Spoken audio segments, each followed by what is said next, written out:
लखनऊ में चिन्हट में Indian overseas bank robbery के मामले में फरार चल रहे दो बदमाशों को पुलिस ने मुठभेड़ में मार गिराया है। मारे गए बदमाशों के नाम सोबिंद कुमार और सन्नी दयाल है। ये मुठभेड़ लखनऊ के चिन्हट और गाजीपुर जिलों में अलग अलग स्थानों पर हुई। ये सभी लखनऊ बैंक लूट केस में आरोपी थे और फरार चल रहे थे। बदमाशों की पहचान में मोबाइल फोन से किए गए 3 कॉल बहुत काम आए। इन्हीं कॉल्स के आधार पर पुलिस बदमाशों के लोकेशन तक पहुंची। आपको ये भी बता दें कि इस मामले में अब तक 3 आरोपियों को गिरफ्तार किया जा चुका है, तो वही 2 आरोपी अभी भी फरार चल रहे हैं। अब इस मामले में 2 आरोपियों का एनकाउंटर भी हो चुका है। एनकाउंटर के तुरंत बाद पुलिस ने इस मामले पर क्या कहा था, आपको सुनवाते हैं। दिनांक 23 दिसंबर 2024 को सीपी सर की क्राइम टीम और थाना चिन्हट की जो टीम है वो रेगुलर कॉम्बिंग करा रही थी। इसी कॉम्बिंग के दौरान जब किसान पथ के पास चेकिंग हो रही थी और कॉम्बिंग हो रही थी तो एक स्विफ्ट डिजायर गाड़ी बहुत ही अनियंत्रित स्पीड से पुलिस पार्टी की तरफ आते हुए दिखी। तो पुलिस पार्टी को उन्हें रोकने का प्रयास किया तो वो और भी अनियंत्रित तरीके से गाड़ी चलाने लगा और उसमें बैठे एक व्यक्ति द्वारा पुलिस पार्टी पर बहुत फायर कर दिए गए। अनेक फायर में पुलिस पार्टी द्वारा अपने बचाव में सिखलाए हुए तरीके से जवाबी फायर किए गए, जिसमें एक व्यक्ति घायल हो गया है तथा दूसरा व्यक्ति मौके से गाड़ी छोड़ के फरार हो गया। उसके पास से एक डायरी बरामद हुई है जिसमें उसकी पहचान सोबिंद कुमार नाम से हुई है। इनके पास भारी मात्रा में पीली और सफेद धातु के आभूषण और कुछ कैश बरामद हुआ है। गाड़ी में कुछ खोखे भी बरामद हुए हैं कई अनेकों मात्रा में। पुलिस द्वारा घायल मजरूब को इलाज के लिए सीएचसी चिन्हट रेफर किया गया था, जहां पे सीएचसी चिन्हट से उन्हें आरएमएल में रेफर कर दिया गया है। घायल व्यक्ति का अभी इलाज चल रहा है। जो भागा हुआ व्यक्ति है उसको पकड़ने के लिए अभी प्रयासरत हैं। अग्रिम विधिक कार्रवाई की जा रही है। जो घायल है उसकी स्थिति अभी कैसी बताई जा रही है? अभी उसका इलाज चल रहा है आरएमएल में। मिली जानकारी के मुताबिक इंडियन ओवरसीज बैंक में हुई लूट के एक आरोपी सोबिंद कुमार को लखनऊ पुलिस की क्राइम ब्रांच और चिन्हट थाने की पुलिस ने चिन्हट थाना क्षेत्र स्थित किसान पथ ढाल पर घेर लिया था। पुलिस को देखते ही बदमाश ने गोली चलाई। इसी दौरान जवाबी फायरिंग में पुलिस की गोली से बदमाश वहीं मारा गया। इसी मामले में पुलिस ने बिहार के रहने वाले 28 वर्षीय सन्नी दयाल को भी मार गिराया। इसे गाजीपुर में ढेर किया गया। तो दूसरी तरफ बिहार के असरगंज के रहने वाले सोबिंद कुमार को पुलिस ने लखनऊ में मार गिराया। अभी तक इस मामले में पुलिस ने अरविंद कुमार, बलराम कुमार और कैलाश बिंद को गिरफ्तार किया है। इसी के साथ अब तक इस मामले में बिहार के लखीसराय के रहने वाले मिथुन कुमार और विपिन कुमार अभी भी फरार चल रहे हैं। बता दें कि लखनऊ के चिन्हट थाना क्षेत्र के मटियारी इलाके में इंडियन ओवरसीज बैंक में बड़ी सेंधमारी की घटना सामने आई थी।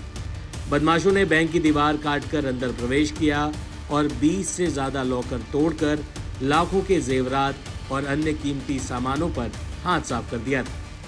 बताया जा रहा है कि बैंक के पास स्थित एक खाली प्लॉट का इस्तेमाल कर बदमाशों ने इस वारदात को अंजाम दिया था।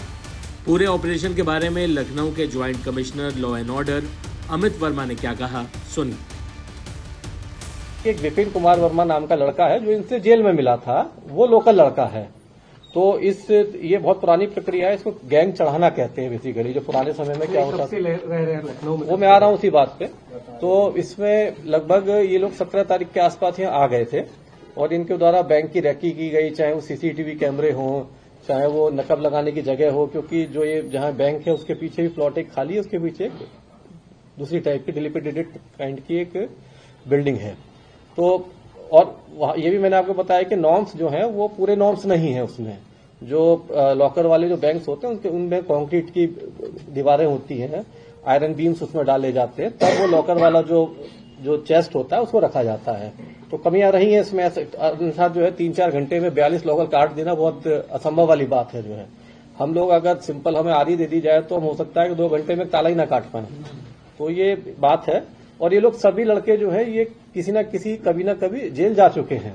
ये बेसिकली इनका जो है आपराधिक इतिहास है। तो माइंडसेट उस टाइप का है। ये कोई सामान्य व्यक्ति नहीं है कि भाई पहली बार देखा और बैंक में गए और चोरी कर ली। ये सब लोग अभ्यस्त हैं, क्योंकि जब जेल में रहते हैं तो तरह तरह के अपराधियों से इनका संपर्क रहता है, चाहे वो नकबजन हो, चाहे लुटेरे हो, चाहे डकैत हो, चाहे मर्डरर्स हो। हर के किसी के वो उनके आसपास ये रहते हैं और उनसे चीजें सीखते हैं। तो विपिन कुमार वर्मा जो था इसने इनको मुखबरी करी थी और उसके बाद इन्होंने आके यहाँ लड़कों ने कई बार रैकी भी करी।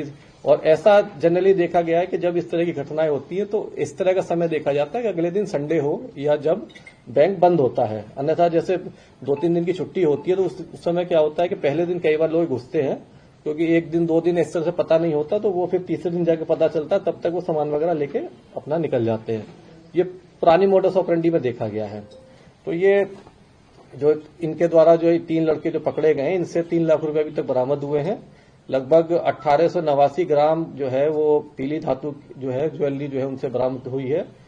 1240 ग्राम जो है सफेद धातु जो है, और 1 अदद देशी तमंचा जिससे इन्होंने फायर भी किया सुबह, 1 अदद खोखा भी इनसे बरामद हुआ है। अभी जो टोटल जो इसमें इन लोगों से जो एक इनिशियल इन्वेस्टिगेशन हुई है तो इसमें लगभग ये लोग 60 लड़के थे जो है, जिसमें से 3 लड़के तो पकड़े जा चुके हैं, 4 अभी जो है फरार है। सुबह दूसरी गाड़ी से कुछ लड़के फरार हो गए थे। हमारी टीम उनकी भी कोशिश में लगी हुई है। और सिर्फ देखिए अलर्ट जो है यही नहीं था, ये पूरे उत्तर प्रदेश में कल अलर्ट कर दिया गया था। तो हमारी टीम्स उसमें भी लगी है, दूसरे जिलों की टीम्स भी जो है उनके हुलिया के आधार पर जो है उसमें लगी हुई है। तो ये एक इसका लिस्ट में था ये टोटल ये कौन कौन लड़के हैं, कैसे ये घटना हुई, सारी चीजें। और ये बहुत बड़ी बात है कि देखिए 24 घंटे से कम समय में इसका अनावरण हो गया। अपराधी हमारे 3 पकड़े जा चुके हैं, काफी माल की बरामद भी हो चुकी है। 4 लड़के जो वो भी चिन्हित हो गए हैं और जल्दी ही हम लोग कोशिश कर रहे हैं कि उनको भी हम लोग अपनी गिरफ्त में लें, क्योंकि जितना देरी होती जाती है उतना फिर सामान जो होता है उसका डिस्पोजल ये लोग करने में अब जुट जाते हैं। सर ये जो लूट का सामान है क्या ये लोग बंटवारा कर चुके हैं आपस में? हाँ, देखिए 2 गाड़ियां मैंने बताई ना, 2 गाड़ियां थी। और ये जो चोरी थी जो इसमें जनरली होता क्या है कि हिस्से बहुत बड़े लेवल पर तो नहीं कर पाए, जैसे मैंने आपको बताया कि लोग इंतजार में थे कि यहां से निकलने की कोशिश कर रहे थे। लेकिन जनरली चोर भी जो होते हैं वो भी सामान एक जगह नहीं रखते। तो अब हम ये नहीं कह सकते ये उनका लूट का हिस्से का सामान है या उनकी गाड़ी वाला सामान है, लेकिन जो सामान इनसे बरामद हुआ है अभी तक इतना सामान बरामद है। जाते जाते आपको ग्राउंड जीरो से अपने संवाददाता की जमीनी रिपोर्ट के साथ छोड़े जाते हैं। लखनऊ में हुए बैंक लॉकर लूटकांड मामले में पुलिस ने 2 आरोपियों को एनकाउंटर में ढेर कर दिया है। पहला एनकाउंटर लखनऊ में हुआ है, जबकि दूसरा एनकाउंटर लखनऊ से करीब 350 किलोमीटर दूर गाजीपुर में हुआ। और ये दोनों एनकाउंटर 4 घंटे के अंदर हुआ है। पहला एनकाउंटर लखनऊ में रात करीब 12:30 बजे हुआ। लखनऊ के चिन्हट का ये लौलई इलाका है और यहाँ पे आप देख सकते हैं कि जो निशान बने हैं वो एनकाउंटर स्पॉट्स के हैं। और ये जो आप निशान देख रहे हैं, गोले जो दिखाई दे रहे हैं, ये गोलियों के निशान है जहां से खोखे बरामद किए गए हैं। पुलिस का कहना है कि कल रात को पुलिस जो है वो पिकेट लगाकर जगतपुर चौकी के पास चेकिंग कर रही थी। उसी दौरान एक डिजायर कार जो है वो बड़ी तेजी के साथ आ रही थी। पुलिस ने उसे रोकने की कोशिश की, लिहाजा जो लोग डिजायर कार में थे उन्होंने पुलिस पर फायरिंग की और पुलिस ने जवाबी फायरिंग की, जिसमें से एक शख्स जो है उसे गोली लगी और वो यहीं पर ढेर हो गया, जिससे सीएचसी ले जाया गया और वहां से हॉस्पिटल ट्रांसफर किया गया, जहां उसकी मौत की पुष्टि हो गई। यानी एक एनकाउंटर जो है लखनऊ के लौलई इलाके में ठीक यहीं पे हुआ और दूसरा जो एनकाउंटर था वो गाजीपुर के गमहर इलाके में हुआ है। वहां पर भी एक आरोपी मारा गया है, उसका नाम सनी दयाल बताया जा रहा है। कहा जा रहा है कि सनी दयाल जो है वो बाइक पर सवार था, उसके साथ एक और शख्स मौजूद था। जब पुलिस ने उनको रोकने की कोशिश की तब उन्होंने पुलिस पर फायरिंग की और जवाबी फायरिंग में एक आरोपी जो सन्नी दयाल है वो मारा गया। वो बिहार भागने की फिराक में था। दूसरा जो आरोपी मारा गया है उसका नाम जो है वो यहाँ पे जो है वो लखनऊ में मारा गया है। और इस लिहाज से 2 लोग जो 2 आरोपी हैं लूटकांड के वो पुलिस एनकाउंटर में मारे जा चुके हैं।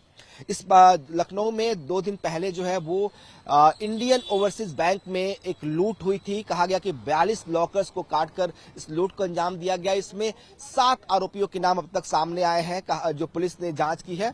उनमें से एक आरोपी को कल पुलिस ने एनकाउंटर कर उसके पैर में गोली मार के गिरफ्तार किया था। 2 आरोपी उसके साथ गिरफ्तार हुए थे। कुल 3 आरोपी कल गिरफ्तार हुए थे। आज 2 आरोपियों को पुलिस ने एनकाउंटर में ढेर किया है। इस लिहाज से 5 लोग अब तक जो है इस पूरे मामले में सामने आ चुके हैं। 2 अभी भी फरार है। कल जो रात सूर्यार कार में एक शख्स था वो फरार है और एक जो गाजीपुर में बाइक सवार था वो फरार है। तो कुल 2 अभी भी फरार हैं। 5 में से 2 एनकाउंटर में हो चुके हैं और 3 पुलिस की गिरफ्त में है। कैमरा पर्सन कफील अहमद के साथ विनोद मिश्रा, टाइम्स नाउ भारत, लखनऊ।